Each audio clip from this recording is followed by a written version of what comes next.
Olá pessoal, mais uma aula de língua portuguesa. Hoje estaremos falando sobre regulamento e estatuto.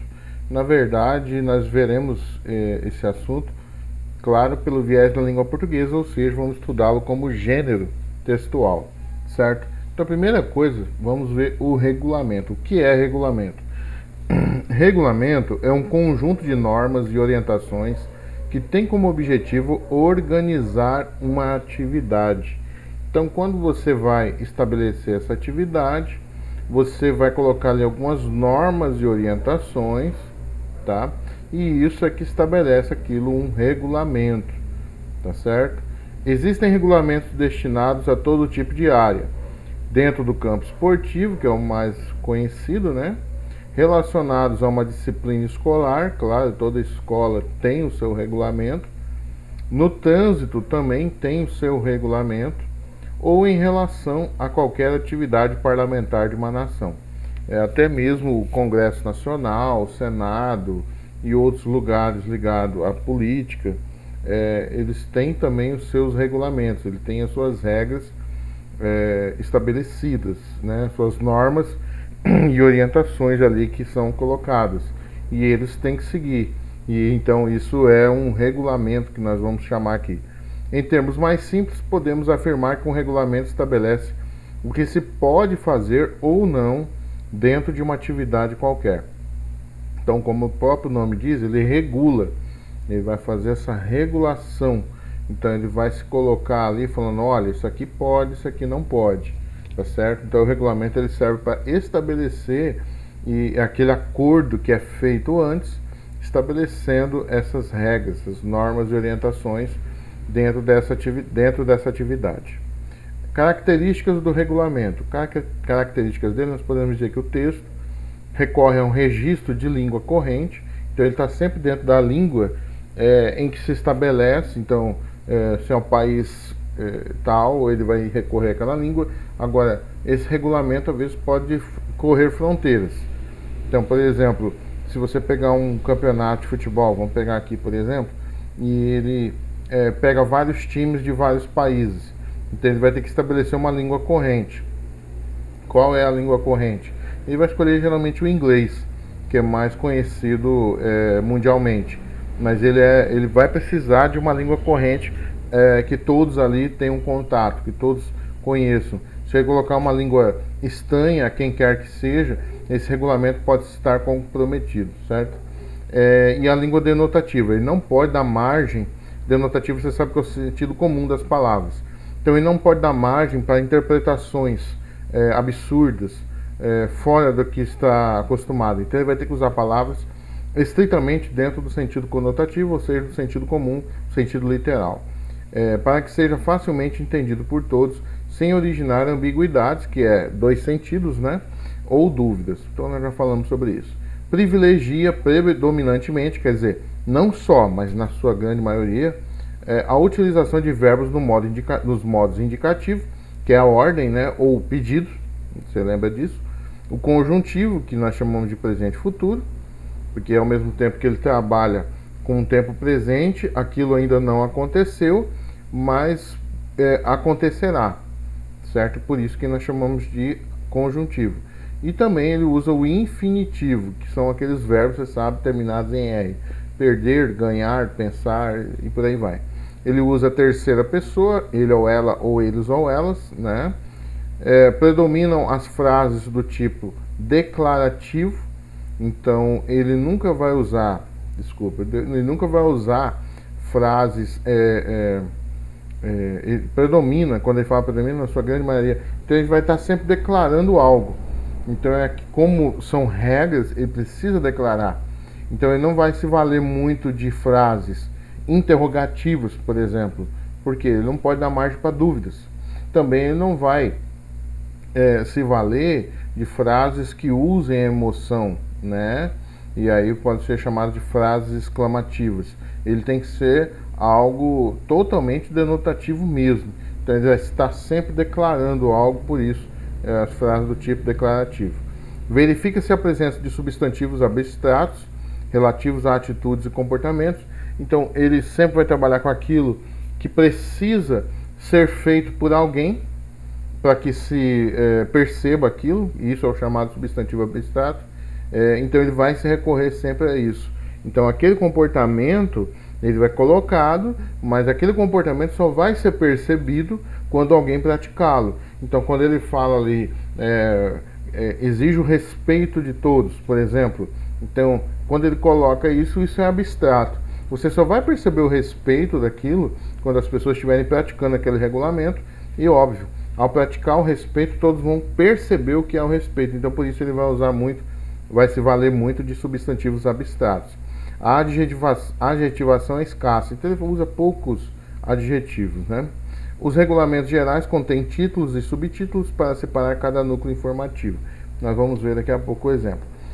Recurso ao uso de numerais ordinais, né, por ordem, e cardinais, né, 0, 1, 2, 3, aqueles números comumente nós conhecemos. Aqui é um exemplo de regulamento, ó. Regulamento interno. Então, como nós falamos, ó, capítulo 1. Então, aqui ele usa um ordinal, vamos dizer assim, apesar de ser um romano aqui, né? Da integração do contrato individual de trabalho. Artigo 1º, aí vai falar, o presente regulamento integra o contrato individual de trabalho, tá vendo que ele está declarando, por isso ele se usa de frases declarativas, né? A ação reguladora nele contida estende-se a todos os empregados, sem distinção hierárquica, e supre os princípios gerais, direitos e deveres contidos na consolidação das leis do trabalho. Então aqui ele declarou, usou aqui um certo indicativo, né? Vamos dizer que ele usou indicativo, e ainda aqui não está dando ordem nenhuma, né? Parágrafo único, obrigatoriedade, seu cumprimento permanece por todo o tempo de duração do contrato de trabalho, não sendo permitido a ninguém alegar seu desconhecimento.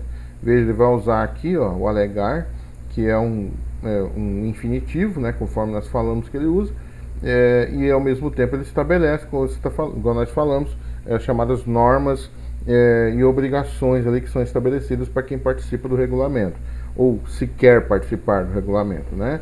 Então aqui capítulo 2, ele já vai dar um outro ordinal, né? Depois ele vem aqui com com cardinal, e depois vem aqui com os ordinais, tá vendo, ó? E aí ele vai falar da admissão, artigo 2º, a admissão de empregado condiciona-se a exames de seleção técnica e médica, mediante a apresentação dos documentos exigidos em prazo fixado. Então ele vai se valer disso, tá certo? Depois ele vem para outro cardinal, ó, capítulo 3, vai estabelecer os deveres, obrigações, responsabilidades, e aí ele já vem aqui para um ordinal, artigo 5º, todo empregado deve, então ele vai colocar ali uma obrigação, ó, cumprir. Então você vai ver que ele coloca ao mesmo tempo um infinitivo, mas ao mesmo tempo ele passa a ser um imperativo, porque quem participa desse regulamento, ele tem que obrigatoriamente cumprir aquilo, tá certo? Então o regulamento ele vai estabelecer isso tudo. Temos também o estatuto, que foi outro objeto hoje nosso de estudo. O que é o estatuto? É um regulamento ou código com significado e valor de lei orgânica de um órgão, né? Norma ou regulamento especial, porque se rege um estado, corporação, associação, fundação, companhia, etc. O estatuto geralmente ele é mais abrangente, né? Ele vai trabalhar com vários tipos de funções. Então, por isso que ele vai ter que atingir mais pessoas. Enquanto o regulamento, às vezes, é mais estrito, nós vamos ver aqui a pouco a diferença, né? O estatuto ele é mais abrangente, né? É comum a todos os órgãos colegiados, bem como inclui entidades sem característica jurídica, tá? As suas funções básicas, entre outras, são as seguintes, ó, regular. Veja que o outro, ele era regulamento, né? Então, ele colocava as normas, enquanto o estatuto, ele trabalha com regular o funcionamento de entidade frente a terceiros. Então, ele serve meio como base, né? As pessoas, por exemplo, o Estatuto da Criança e do Adolescente, ele é colocado ali. Então, por exemplo, alguém vai abrir uma empresa, ele vai ter que usar o Estatuto da Criança e do Adolescente para poder saber como que ele vai se comportar. Então, ele regula o funcionamento dessa entidade, tá certo? Tem o Estatuto do Idoso. Então, lá num posto de saúde, como que vai ser tratado o idoso? Ele tem que se basear no estatuto. Então, ele vai regular esse funcionamento dessas entidades frente a terceiros, pessoas que eles precisam atender. Por exemplo, normas para tomada de decisões, representantes e afins. Regular questões essenciais, né, como direitos e obrigações, todo estatuto tem isso, né? E atitudes dos membros e das relações entre eles, dentro de uma sociedade comum. Aqui é um exemplo de estatuto, tá? Depois você pode dar um pause aqui, dar uma lida com mais calma. Ó, modelo estatuto de associação de rádio comunitária. Então veja que ele vai atingir pessoas ali várias, né? Porque como é comunitário, comum, né? Você vai atingir um raio de pessoas, né? É muito maior que às vezes o regulamento. Então o regulamento ele vai atingir um ramo e aqui o estatuto ele atinge um outro público, vamos dizer assim. Então aqui você vai colocar ó, a associação noema da associação, também denominada por nome fantasia. Então você vai ver que ele é mais assim, ele se usa de mais formalidades. O regulamento às vezes ele é mais direto, né? Ele já vai direto, joga o que tem que ser feito. Agora o estatuto não, é aquilo que vai reger aquela entidade e aquilo vai ficar valendo por vários momentos, vários tempos, né? Vai ser como se duradouro, vamos dizer assim. Diferença entre regulamento e estatuto, duas diferenças básicas com algumas ressalvas. O estatuto tem por objetivo cuidar de assuntos internos e externos de uma instituição, tá? Já o regimento interno, que é o regulamento, né, cuida de assuntos exclusivamente internos.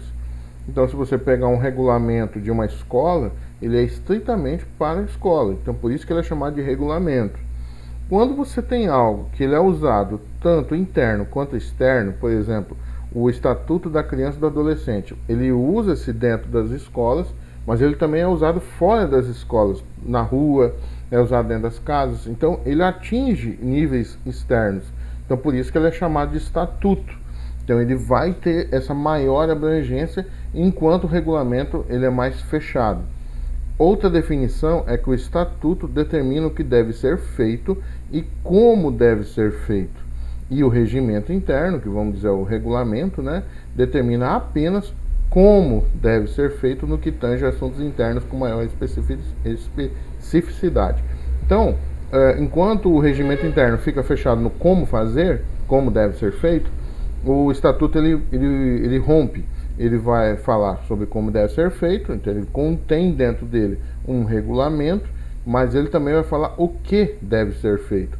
Então ele extrapola os limites do regulamento, por isso ele é chamado já de estatuto. Então essa é a diferença, tá? Bom, pessoal, encerramos por aqui.